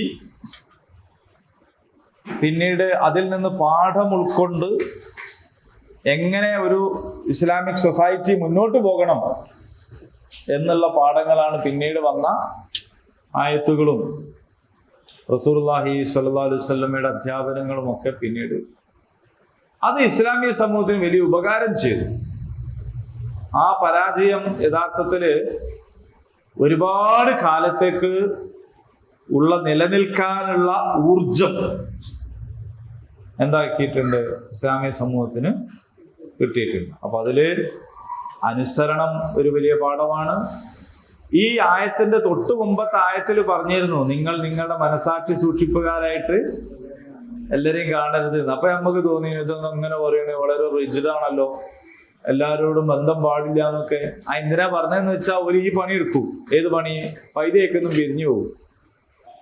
ഇപ്പൊ നമ്മളെല്ലാരും കൂടി ഒരു ടൂറ് പോകാൻ തീരുമാനിച്ചിട്ട് എല്ലാരും പേരൊക്കെ തന്ന് ബസ്സൊക്കെ ഏൽപ്പിച്ച് പഞ്ചായത്തിന്റെ അടുത്ത് എത്താന്നൊക്കെ പറഞ്ഞ് രാവിലെ ഒരു 50 ആള് വേണ്ട 5 ആള് പറയാണ് ഞങ്ങളില്ല. നിങ്ങൾ ആലോചിച്ച് നോക്ക്. ഒരു കാരണവുമില്ല 5 ആൾക്കാർ നമ്മളോട് പറയാം നമ്മൾ വരുന്നില്ല. എന്ത് ടൂറ്? ആദ്യമേ പറഞ്ഞ പ്രശ്നമല്ല. ഒക്കെ റെഡിയായി സെറ്റായി ബസ്സൊക്കെ ബുക്ക് ചെയ്ത് ചോറൊക്കെ ഏൽപ്പിച്ചു. അവസാനം വരെ 5 ആള്, ഒരാള് പോയാൽ തന്നെ നമുക്കത് അതിൻ്റെ ഒരു രസച്ചരട് പൊട്ടിയില്ലേ. അങ്ങനത്തെ നിങ്ങൾ നോക്കൂ, ആകെ 1000 ആള് പോണതിൻ്റെ അകത്ത് നിന്ന് 300 ആളുകൾ പിരിഞ്ഞങ്ങോട്ട് പോവാണ്. 300 ആൾക്കാർ. പക്ഷെ ആ 300 ആള് പിരിഞ്ഞു പോയത് നന്നായി. കാരണം എന്താണ്? അല്ലെങ്കിൽ ഓല ഇവിടെ വന്നിട്ട് എന്ത് പണിയാ ചെയ്യാൻ? അവര് മുനാഫിക്കുകളാണ്. ആ 300 ആളുകൾ മുനാഫിക്കുകളാണ്. പക്ഷെ അവരെയും റസൂൽ എന്ത് ചെയ്തില്ല? വേറെന്തോന്ന് ചെയ്തില്ല.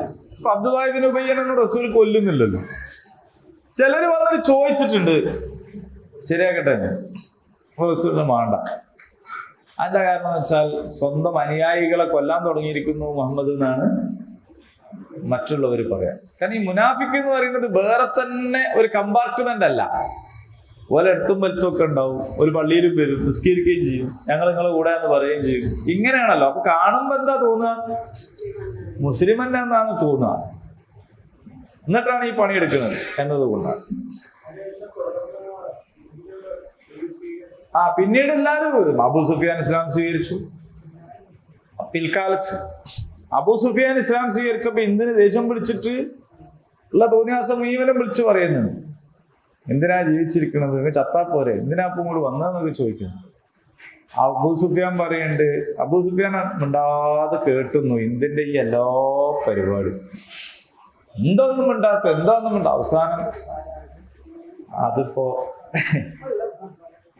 എനിക്ക് എന്താ പറയണ്ടേ, എനിക്കിപ്പോ തിരിയില്ലാന്നോ എന്തോ പറഞ്ഞ് ഒഴിവാക്കി. പിന്നെ ഇതേ ഹിന്ദും പോയി ഇസ്ലാം സ്വീകരിച്ചു. വഹ്ഷ് ഇസ്ലാം സ്വീകരിച്ചു. വഹ്ഷ് ഹംസനെ കൊന്ന വഹ്ഷ് ഇസ്ലാം സ്വീകരിച്ചു. സംഭവങ്ങളാണ്. ഇൻഷാ അല്ലാഹ് ഈ ബാക്കി പിന്നെ പറയാം. അള്ളാഹു തൗഫീഖ് ചെയ്യുമാറാകട്ടെ. ഇത് നല്ലൊരു മരണം ഉണ്ടല്ലോ അല്ലേ? ആരാ?